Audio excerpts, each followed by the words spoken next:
E se fosse possível assumir o controle da venda, de tal forma que o seu cliente comprasse na metade do tempo, pelo dobro do preço, sem pedir desconto e muitas vezes pedindo, por favor, me deixe assinar contrato com você logo? Será que existe uma fórmula científica para influenciar melhor clientes, colegas e até gestores? Sim. O psicólogo Robert Cialdini, um dos maiores especialistas em persuasão do mundo, estudou isso por mais de 30 anos e descobriu 6 princípios que governam o comportamento humano. Hoje eu vou te dar, não a teoria, mas um passo a passo para você aplicar na prática. Isso vai te fazer ter menos esforço na hora de negociar e fechar vendas com mais facilidade. Eu tenho uma proposta comercial que junta, além desses 6 gatilhos, 8 gatilhos utilizados por pouquíssimas empresas. Se esse vídeo bater 300 comentários, eu vou liberar no primeiro comentário o link da minha proposta comercial para você copiar e colar e aplicar ela imediatamente na tua empresa. Então, já comenta alguma coisa, compartilha esse vídeo com pelo menos 5 pessoas e vamos fazer bater 300 comentários no menor tempo possível. A primeira arma da persuasão é a reciprocidade. Toda vez que você sai para almoçar com alguém e essa pessoa te paga o almoço, automaticamente você responde: a próxima sou eu. Aqui tem um gatilho diretamente associado ao nosso hábito de viver em comunidade, de retribuir favores. E eu consigo, sim, utilizar a reciprocidade a meu favor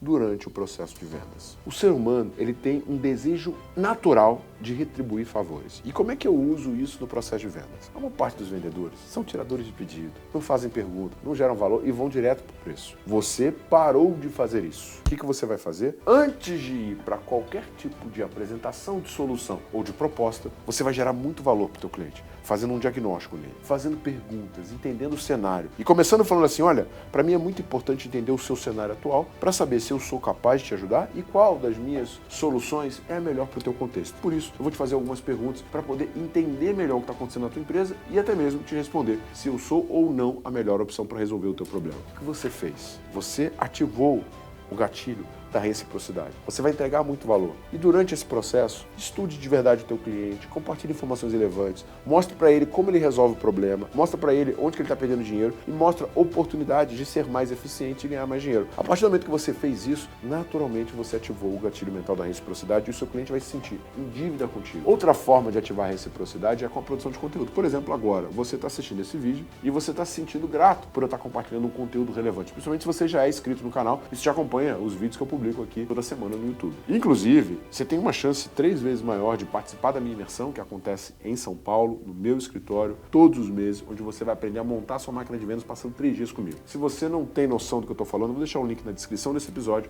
clica nele, solicita um diagnóstico gratuito, que nós vamos gerar muito valor para você nesse diagnóstico gratuito, e se for o seu momento, vamos te trazer a melhor condição para você estar comigo 3 dias e montar a sua máquina de vendas. Agora, eu usei um exemplo prático para te ensinar a reciprocidade. Segundo gatilho mental, compromisso e coerência.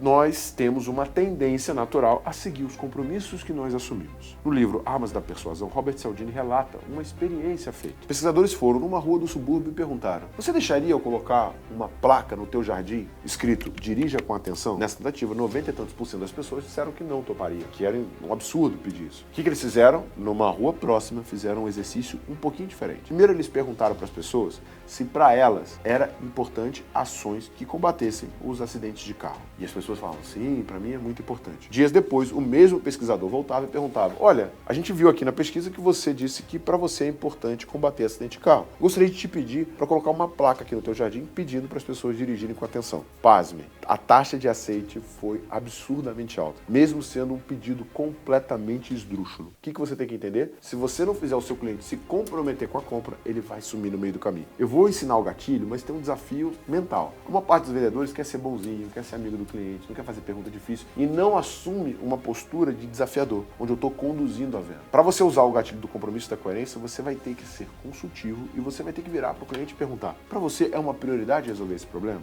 E trucar de verdade o teu cliente. Por quê? Porque se não for uma prioridade, não tem sentido você continuar falando. Ah, Thiago, mas uma parte dos meus clientes vai dizer que não é prioridade. Ótimo.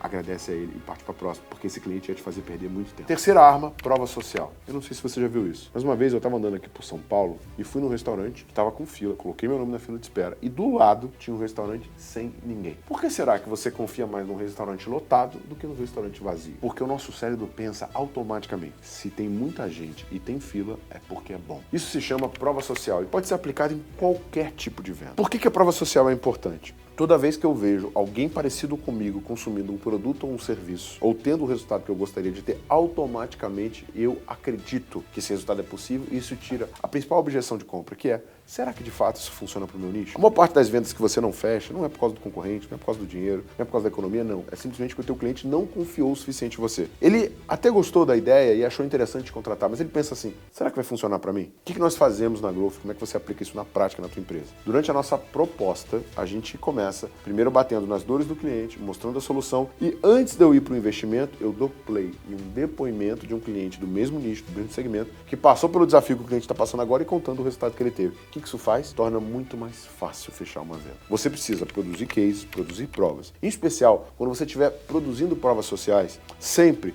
traga perguntas que façam com que o seu cliente verbalize as principais objeções. Vamos supor que no teu negócio leva muito tempo para ter resultado. Então você pergunta: quanto tempo você levou para ter resultado? Outra coisa: precisa de muito esforço, precisa de muito tempo. Deu muito trabalho trabalhar junto com a gente? Não, foi absurdamente simples. Quanto que você teve de retorno sobre o seu investimento? Onde você estava e onde você está agora? Essa estrutura vai tirar as objeções do seu cliente, não por você, pela boca de um cliente que teve sucesso. Porque o seu cliente confia muito mais do que se fosse falado por você. Quarta arma: afinidade. Pensa aí comigo. Você compraria de alguém que você gosta e alguém que você confia? O princípio da afinidade defende que você se conecta mais com pessoas que são parecidas contigo. E é possível modular comportamento de forma a passar essa mensagem quase que de maneira sutil. Como é que eu faço isso? Primeiro, preste atenção na maneira como a pessoa se comunica e fala. Se o teu cliente fala um pouco mais devagar, passe a falar mais devagar. Se o cliente fala mais rápido, num tom mais alto, reproduza o mesmo tom. Preste atenção nas palavras que seu cliente mais utiliza e use essas mesmas palavras. Outro, chame seu cliente pelo nome. Só quem te chama pelo nome são as pessoas que te conhecem. Faça espelhamento, reproduza de maneira sutil o mesmo comportamento que ele. Tenha empatia, se coloque no lugar dele e fala assim: nossa, deve estar desafiador. Que interessante. Olha, poxa, eu entendo o seu desafio. Quer dizer que tem muito tempo que você está se esforçando nisso? Isso deve ser desafiador, né? O que você está fazendo?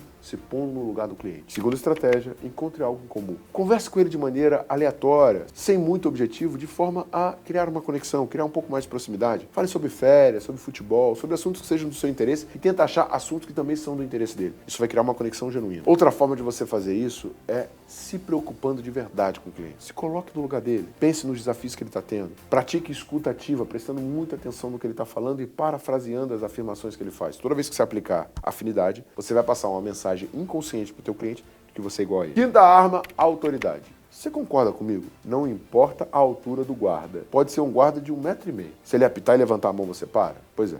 O princípio da autoridade explica que existem figuras de poder. E toda vez que a gente se apropria dessa figura de poder, nós temos uma capacidade de influência maior sobre os nossos clientes. Você já viu comercial de pasta de dente? Que aparece o dentista de roupa branca e jaleco e fala que aquela pasta é melhor? Você concorda que você não questiona se de fato ele é cientista ou não, se ele é dentista ou não? Você simplesmente acredita e passa a procurar essa pasta na farmácia? Você pode fazer a mesma coisa com o seu cliente. Como é que a gente faz para construir autoridade? Se vista bem, fale com segurança, faça perguntas inteligentes, traga números e dados sobre o sucesso que a sua empresa já criou. Por exemplo, eu falo: sou autor do best-seller Demanda Infinita, geramos 2 bilhões de faturamento para os nossos clientes nos últimos 24 meses, vendemos para 8 das 10 maiores empresas de tecnologia e somos a empresa de aceleração de vendas que mais gerou resultado na América Latina. O que isso faz? Gatilho mental da autoridade. Se eu estiver de terno e gravata, falando com segurança, usando um bom relógio, isso passa 3 vezes mais segurança e torna muito mais fácil fechar uma venda. Sexto e último gatilho: escassez. O gatilho mental da urgência. Se um corretor de imóveis chegar para você e falar: só temos 2 unidades, você concorda que só de receber essa informação, isso vai te deixar mais ansioso? Pois é, nós temos muito medo de ficar de fora.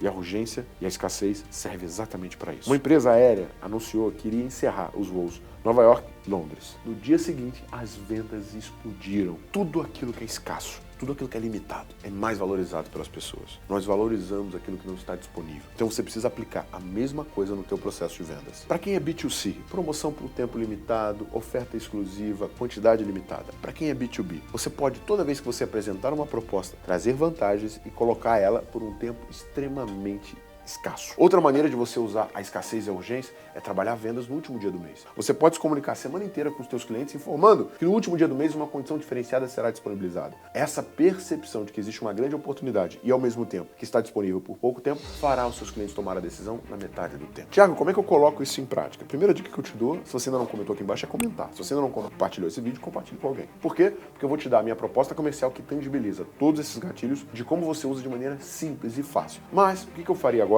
Bom, Agora que você já anotou e listou esses gatilhos, pensa, onde eu posso aplicar no meu negócio? Crie um plano de ação para que nos próximos 7 dias você use todos os gatilhos. Escolha uma dessas estratégias para você aplicar hoje. Se eu fosse te dar uma dica, eu usaria a reciprocidade. Agora, depois que você aplicou, volta aqui nesse vídeo e comenta. Que resultado você teve? Até mesmo, me conta aqui embaixo, qual gatilho você mais gostou. Se esse vídeo fez sentido para você, se inscreve no canal, marca no sininho, toda vez que eu lançar um conteúdo novo você vai ser notificado e vambora pro topo.